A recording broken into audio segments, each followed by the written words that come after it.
Hello, my name is Noah Juniper Aries. I'm gender fluid and I use any pronouns, but I just wanted to make a video. I know I haven't made a video on my YouTube in quite a while, but I just wanted to make a video because I was just reflecting. I'm doing a stretch outside. I guess I'll do a little life update before I get into it, but it was the first day of college for me. It went pretty well. It's the first day of sophomore year. I had a really good day. It went really well. I only had one class and I worked a little bit. I go to SOU and I work in the SJAC. If you go to SOU, go up there. I'd love to see you. But yeah, I did go to bed pretty late last night because I was doing an ecstatic dance and a soak with my friend Marceline, which went amazingly.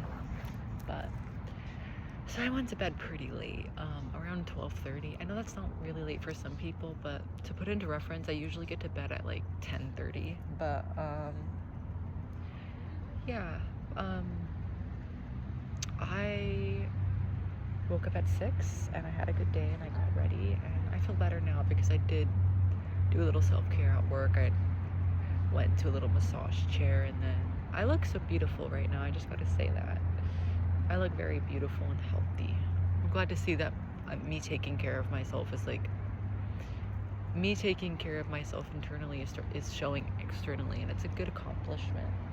It makes me view my beauty in a different way because I feel like I'm just a beautiful person and it really shows externally and it makes me feel really confident. And obviously some days I have days where I'm not the most confident, but it's human of me. I'm human.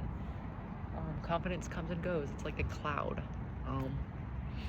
Anyways, before I lose too much of what I wanted to say, I just decided to take a nap, and then I'm gonna just click out of my YouTube because my computer's kind of, I'm just gonna let her do her thing. But I took a nap and then I came out here and did yoga, and now I'm here and I was just reflecting a little bit and I was singing to my inner child because, to be vulnerable, I'm going through a lot right now. I'm experiencing a lot of grief. I'm going through a lot of loss and it's really hard and grief is heavy, and I'm learning a lot about myself through grief and a lot about how I hold on and how I'm learning to let it go, and I'm really proud of myself. And I was just reflecting and I felt the urge to record because I feel like there's a message that I need to say and I would love for it to reach whoever it needs to reach. So if you're watching this and maybe you're going through a grief moment or grief's passing through you, or you're going through loss or whatever might be happening, even if you just need a friendly face to talk to, I want you to know that if you are going through a heavy thing right now, I see you. I know that grief is really hard. I know that losing people, and I know that going through loss and experiencing changes in dynamic, and it can be really tough. And the grief is very present. It's like very heart-centered grief. I'm at a place where I kind of just let my grief move through me, and my grief was kind of stuck in my root chakra and it's kind of just making its way up, and now I feel like it's resting in my heart chakra. That also reminds me of my chakra tattoo that I have right here. I don't really want to show it right now, but it's a beautiful tattoo, and if you really do want to see it, you can go to my Instagram. It's Noah's_arc111. Yeah, but I'm Noah, like I said, and I just wanted to come on here. Yeah, basically, I just wanted to talk about like loss today and like losing people, losing someone, losing things that you thought were for you, and just going through grief and learning to process it and not become stuck in it. My friend Marceline had said something to me that really put grief into perspective for me, and I've been subconsciously and consciously reflecting on it for a bit. He had said grief is like a box. It's like, the best way that you can picture it is a little box or a big box, and there's a black ball inside, or whatever color your grief is. I think I would say my grief changes colors. my grief right now is kind of like brown. Actually, I don't like that. I think my grief is gonna be blue. I'd say it's like dark blue and a little bit of like red, anger. But anyways, like I was saying, the best way that you can picture grief is like a box, and inside that box there's a ball, and this ball is in the process of moving around the box. And you know how box has, what is that, 4 sides? The grief ball, or any sort of heavy emotion, is slowly going. There's somebody walking by, so I'm getting a little distracted, but the grief ball is slowly hitting all 4 sides of the walls. And what that's doing is it's slowly, I'm gonna also be stretching because I was in the process of doing yoga. A little stretch because I'm feeling a little nauseous and not the best physically today, so just a little stretch. But I'm gonna be stretching. I think it's better for me to process if I'm stretching. So if I zone out and just like a little ramble a little bit, it's probably for the best. So just bear with me. This is also something that I'm like processing and verbalizing like in real time. Like as it's coming through, as I'm thinking this thought, it's like very fresh. So bear with me.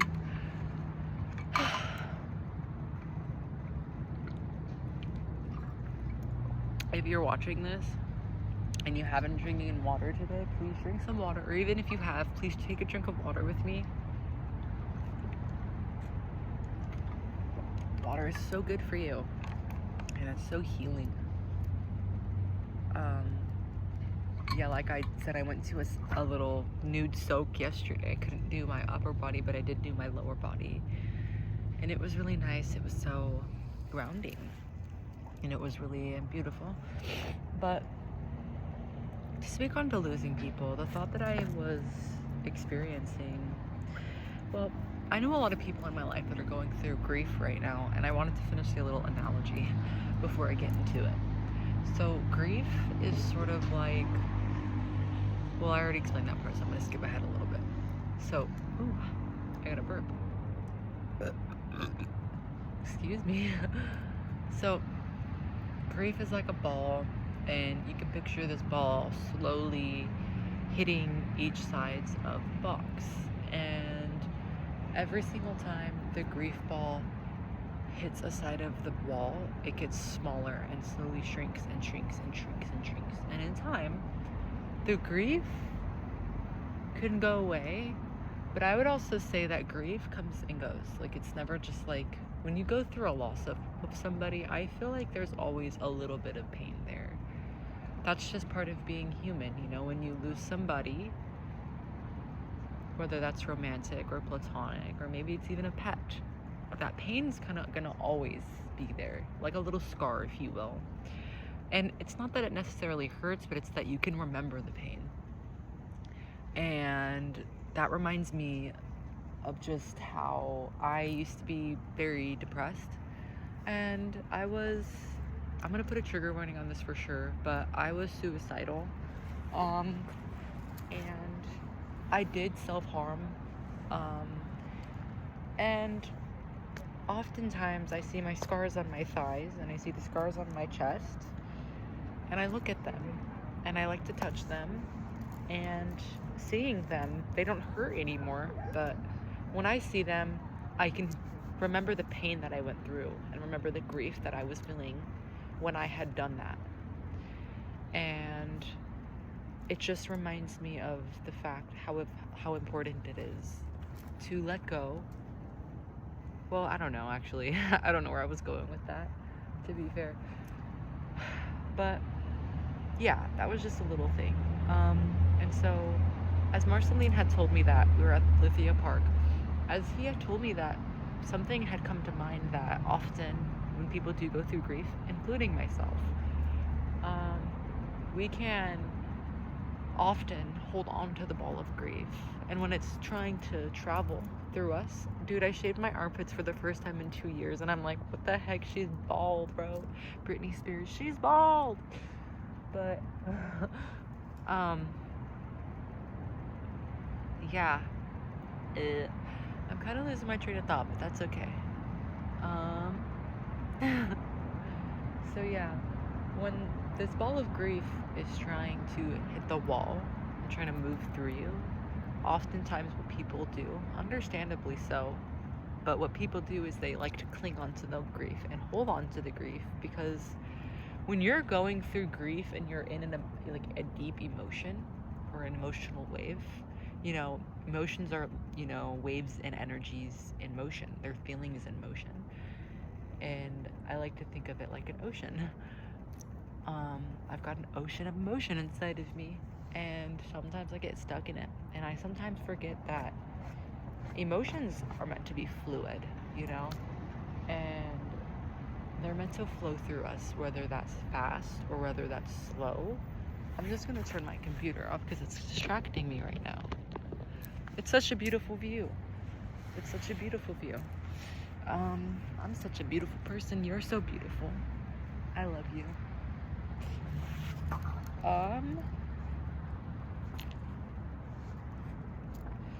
So, yes.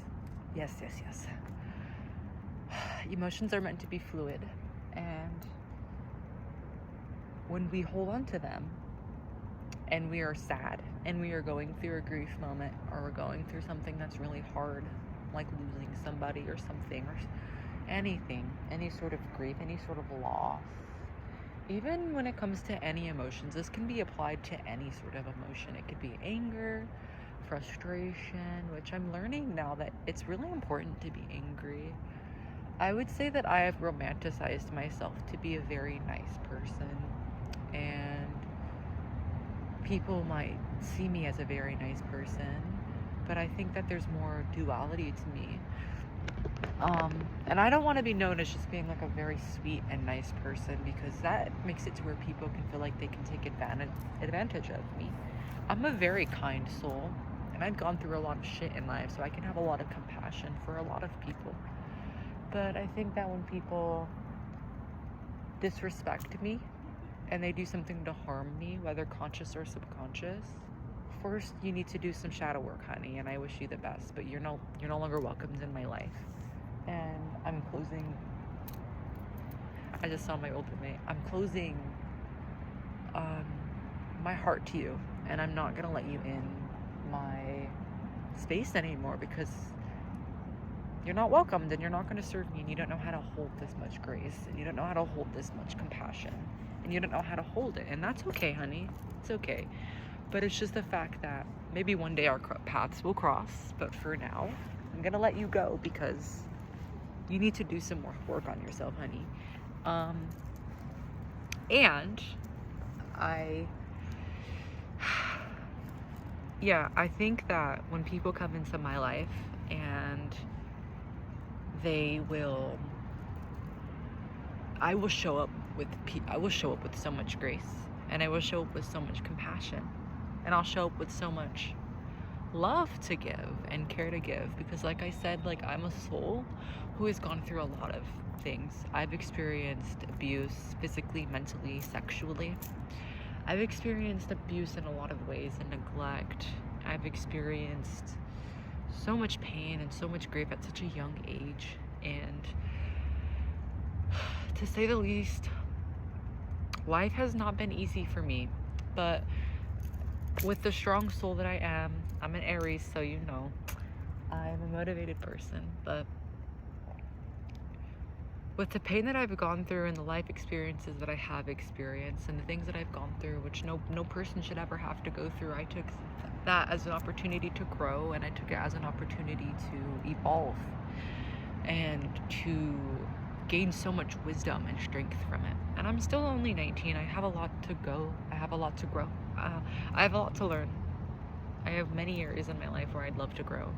And I have many areas in my life where I would love to nourish myself more and learn to care for myself better. Not better, but I would say more. Because I already love myself amazingly. But of course I'm human, and no one's ever perfect, and there's always room for improvement. And I think that's a beautiful thing, but it's also something not to get obsessed with or attached to. I could definitely go into a whole talk about that later on, but just so I'm not like getting distracted, I'd love to move on. I feel like I'm gonna burp. My tummy. You okay, baby? Yeah, so I meet people and I come with a lot of grace and I come with a lot of compassion, and I meet these people who necessarily don't know what it is like to be unconditionally loved, and they don't know what it is like to be loved and seen by somebody who genuinely has no negative intention and who could give them a lot, and who could give them, and this is in a romantic sense. I'm definitely gonna touch base on romantic and then French, like platonic, because I'm going through loss in both areas and in all areas. I'm going through loss internally too, because that's a loud motorcycle. I'm going through loss internally too, because as I'm working through this grief, I'm having to let go of patterns and habits. And it makes me so happy because I'm becoming the version of myself that I'm dreaming of being. And I'm always changing and growing, and it just makes me extremely proud of myself to know that I'm doing the best that I can with what I have, and I really am growing and evolving in a beautiful way, even when it's not easy. But to continue my thought, what the helly? I'm just noticing something really strange over there. Okay.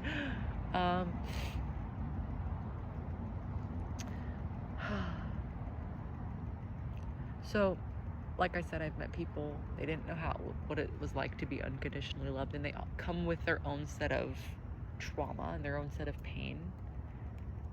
And this hasn't been with every connection that I've had, but it has been with a lot of the romantic and sexual relationships that I have had, unfortunately. But also, to get to what I'm trying to say and what I would like to demonstrate, well, that doesn't make sense. What I would like to demonstrate and visualize is that I've learned to accept that when I come into somebody's life and they don't know how to accept my love, they can often get really scared and uncomfortable within themselves, because it can feel counterintuitive to accept healthy things into your life when all you're used to is unhealthy things, and all you're used to is things that don't serve you, and you're used to things that don't feel good. It's almost like the things that don't feel good, they don't feel good, but they feel like, I guess, home in a way. They feel comfortable. That's what I'm trying to say. They feel comfortable. So when it comes to cutting those things off and accepting those things before anybody can truly accept unconditional love or truly accept somebody like me in their life, they have to do a lot of work, and they have to reflect on things that don't serve them and be willing to let go of things that do not serve them. And I have had to go through that process where I've had to let go of a lot of people, and I've had to let go of a lot of habits and perceptions and cycles that kept me clinging to the things that were not good for me. And clinging to the things that were not good to me felt comfortable because it's all that I had ever received.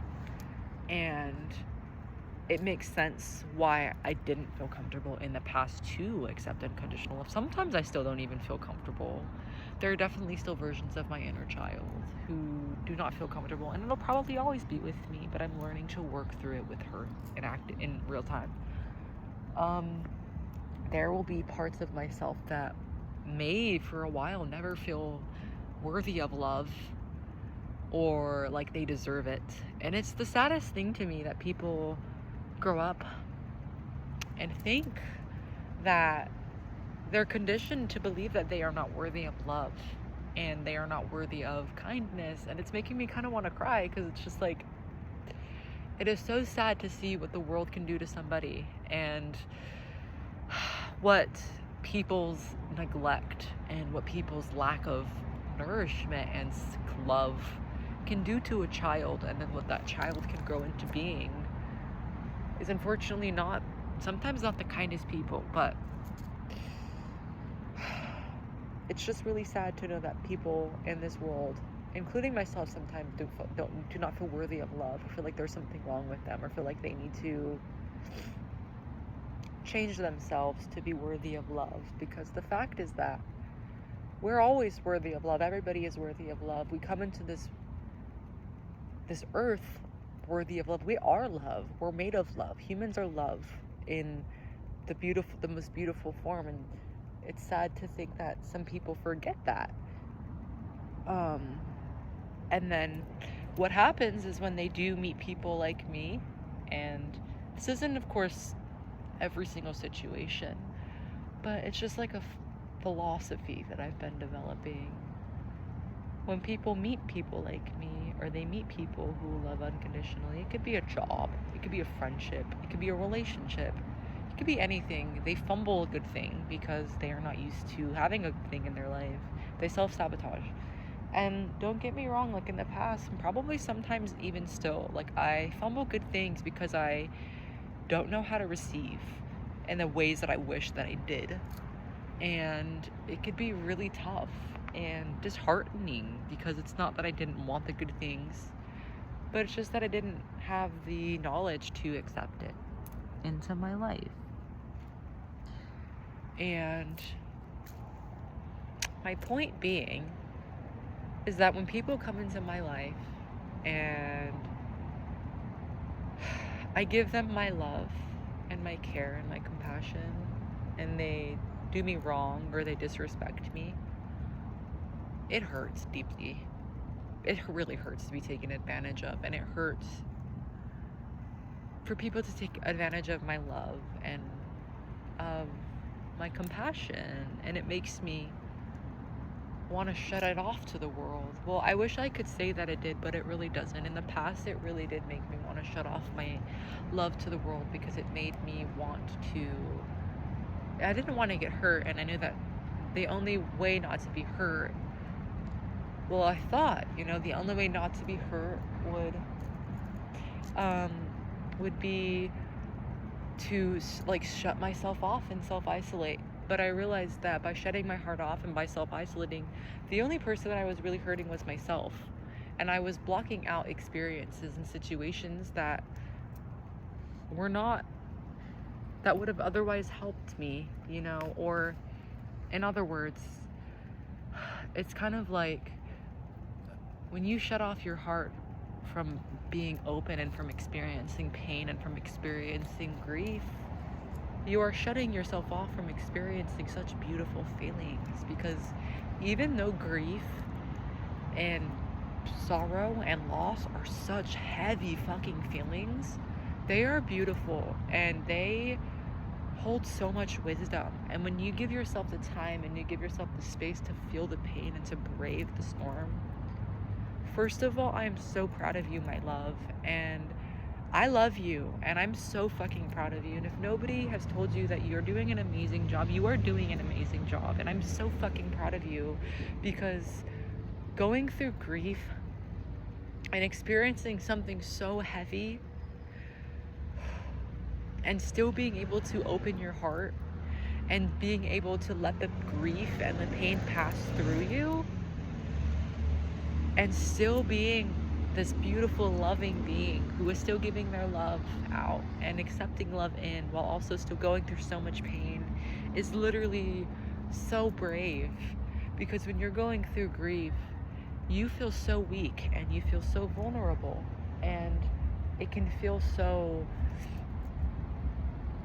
unsafe to have an open heart, and it can feel so unsafe to open yourself up and to let love in and let grief go. And so to kind of circle back to what I was saying a little bit ago, when you are going through grief, it can be easy to hold on to the grief. And I've noticed within myself recently that, well, for a while, but recently, especially when I was depressed, I noticed that when I was doing good and I wasn't as depressed, I kind of missed being sad, and I missed the heaviness, and I missed the pain in a way, because the pain grew familiar and the pain grew comfortable. And I mean, it happens, it's okay, but of course it is. I've learned, I don't know, I'm not really getting too much from that area of talking, but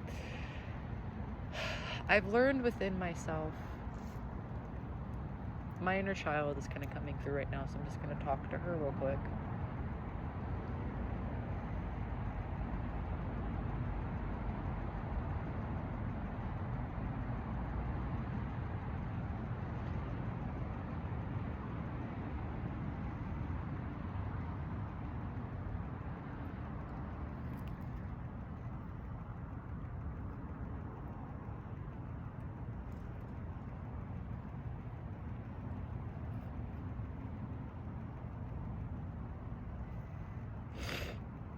Okay.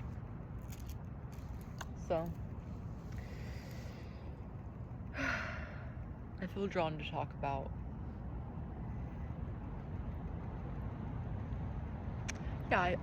my inner child was just coming up and was feeling a little anxious because I came out here to stretch, and I'm still stretching, but I'm stretching very slow in a way that's honestly really not nice for me.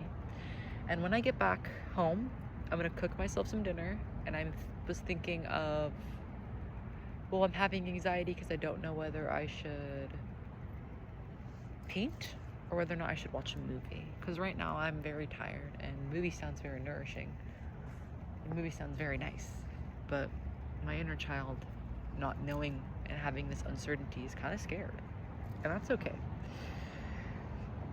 But what I'm being called to talk about and what's being channeled through me right now is that in similar ways, when we're going through grief, it can be so easy and it can be so natural to want to, it's like a stage of grief, you know, like wanting to skip past the grief to the happiness and suppress the griefs, that way you don't have to feel the uncertainty. Because when you're in grief, like, it's literally like being in, like, you're a human, right? And you're like under a deep layer of ocean, and you're just on the bottom of the ocean, and it's up to you to swim to the top, you know? And that water can feel so heavy, and it can feel hard to swim when the weight of the fucking water, the ocean, is pressing on you. And it could feel scary to not know, am I gonna make it out of this? Am I gonna make it out of this alive? Am I gonna reach the top? Am I gonna see the end of this? Am I gonna see my silver lining? And it could be so easy to get in your head and to not ramble, but to spiral, for lack of better words. It could be so easy to spiral and to honestly, like, well, I'm not really sure. I think that's as deep as I'm gonna get with that. But what I'm trying to say ultimately is, when people come into my life, they don't treat me the best and they do not give me what I need, I've learned to accept that it's really likely not a reflection of me. And maybe I was just watching a podcast of Emma Chamberlain, Anything Goes, and she had said something that really stuck out to me. She'd said, you know, if you're going through something, and maybe you're going through a loss with your ex or something like that, or a loss in any way, but mostly with an ex, and somebody can come into your life or use you, and they use you and then they leave, oftentimes it's really not a reflection of us, and it's really just oftentimes a reflection of them. And what I'm trying to say is, so maybe there are things within us that, you know, Emma said, maybe there are things within us that our partner didn't like and our partner didn't admire, and we, you know, could do some, you know, we could do some work on ourselves in that way. Or maybe vice versa, there were things that we didn't like about our partner and we left them. It's important to know to let go of people when it's time to let go of them. But often it can be so painful for somebody to come into your life and you give them love and then either A, they don't know how to accept it, B, they don't want it, or C, I don't know, they just leave, and I never know. You don't get clarity a lot in these situations, so it's important to kind of give that clarity to myself and remember that it's really oftentimes not a reflection of myself, and it's a reflection of them. It's a reflection of where they're at in life. It's a reflection of how much work they've done on themselves, how healed their inner child is, and how their inner child knows how to accept love. And it fucking sucks. And I get angry, and I'm angry. I'm angry as fuck that I have to lose people that I love who don't know how to give it back to me. Or that I lose things that I really wanted. And it sucks. It sucks. But I'm feeling really drawn to talk about the platonic now. And I'm going to just do a little stretch while I do so.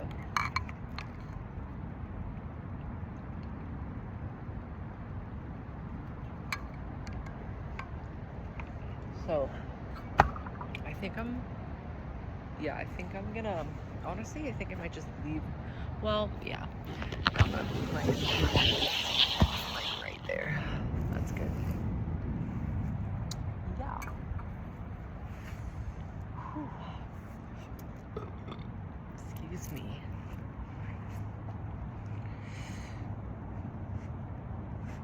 okay, I have my first somatic, well, my first EMDR and my first brain spotting therapy tomorrow, and I'm really excited to try that out. Yeah, I'm nervous too. It'll be good. So, I'm feeling really drawn to move to the platonic part of this now. My root chakra's popping through. My lip gloss be popping. That song has been stuck in my head all day. Or like, the thing that has been going through my head a lot recently is what is it? Body to you, waist snatched, body to you, waist snatched. I've just been saying that to myself literally every single time I'm in the mirror. I'm like, body to you, waist snatched. My lip gloss be popping, bro. But anywho, what had originally channeled and inspired this little chat? Fuck ChatGPT. I know I use it a lot in the past, but I'm really learning to try to not do that because it's not good. It's not good. It's not ethical. So yeah, I think that I'm in a place where, well, there are people in my life. I have a friend in my life. I'm not gonna give names, but we were pretty close last year. We weren't like super close, but we vibed for a little bit, right? And I liked being around them and I like hanging out with them. But now that I'm back at school and I'm seeing them again, I saw them just today, I am noticing that I don't really resonate with them as much. And it's not anything personal. And it's not that I think that they're a bad person or I think that they're horrible. But it's just that I don't resonate with where they are at in life and in their healing journey and the way that they live their life and the way that they show up. I think that they have a lot of work to do on themselves, and having this person in my life is not something that feels good. It doesn't feel good. And I just also feel like, it's so true that your friends really do have an impact on you and they deeply influence you. And I feel like this person wouldn't influence me in a way that is good for me. So I'm just kind of learning. I felt bad. Like, I felt a little bad. And I was like, damn. Like, I feel kind of bad because I don't really resonate with this person anymore. And having them in my life doesn't feel great. And I don't want to be an asshole to this person. And I don't want to be bitter or anything. I still want to be cordial. And I want to be kind. And I want to be accepting, but I also don't want this person in my circle anymore, and I want to set a boundary to like keep my distance from them because it doesn't feel authentic for me anymore. And I noticed that usually I have a lot of resistance when it comes to this, and I'll keep the person into my life for as long as I can because I feel bad. But I've had a lot of time to reflect, and I actually don't feel that bad. I don't feel bad. I'll be honest. I do not feel bad about cutting this person out. I don't feel bad about not wanting this person in my life anymore.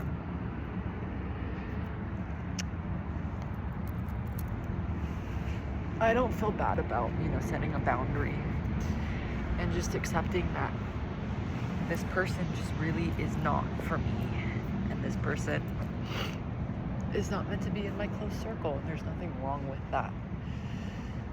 Hey, Levi. Period. Have a good night.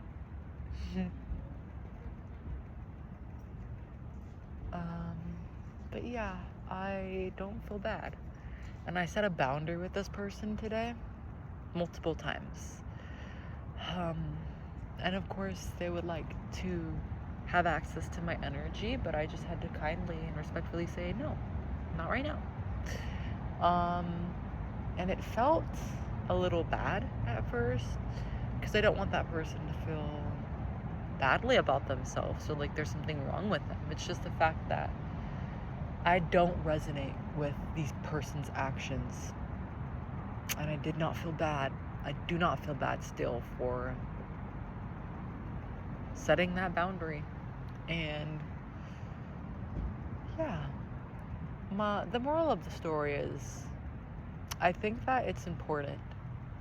My friend had also said that, they're going through a similar thing where they don't necessarily like one of the friends that they used to be friends with. And that's okay, girl. You don't have to like everybody. Not everybody's gonna like you, and you're not gonna like everybody. And I know that shit is easier said than done, and it sounds like fucking cliche as fuck, but it really is true. People are not gonna like you, even if you're the nicest fucking baddest bitch. People just are not gonna like you.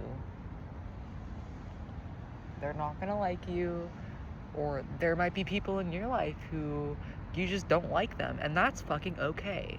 But I think it does get a little bitter, and it gets a little toxic and a little egotistical when like there's a person in the world or in your life who has not done anything wrong to you and like genuinely is a pretty decent person, a good person if you will, and you just hate on them for no reason, because at the end of the day, that's not a reflection of them, baby. That's a reflection of you.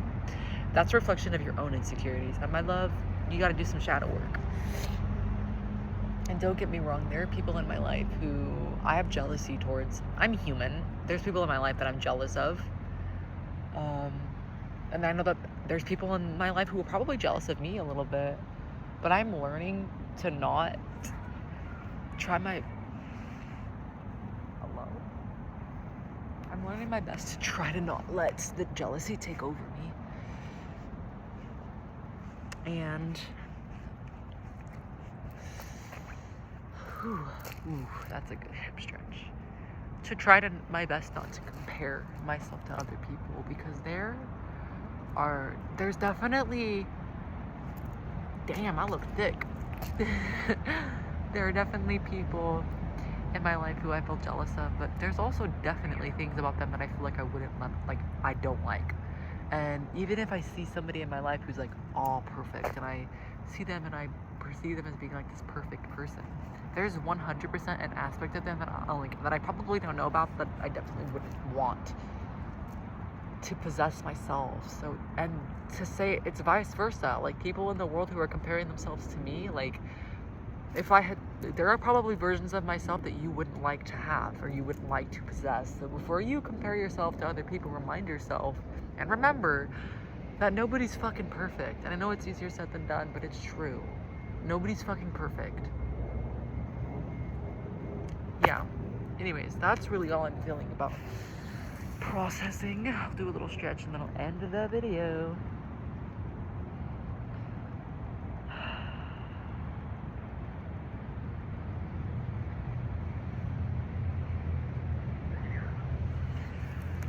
lately I've really been into doing like, ooh, that's a good stretch.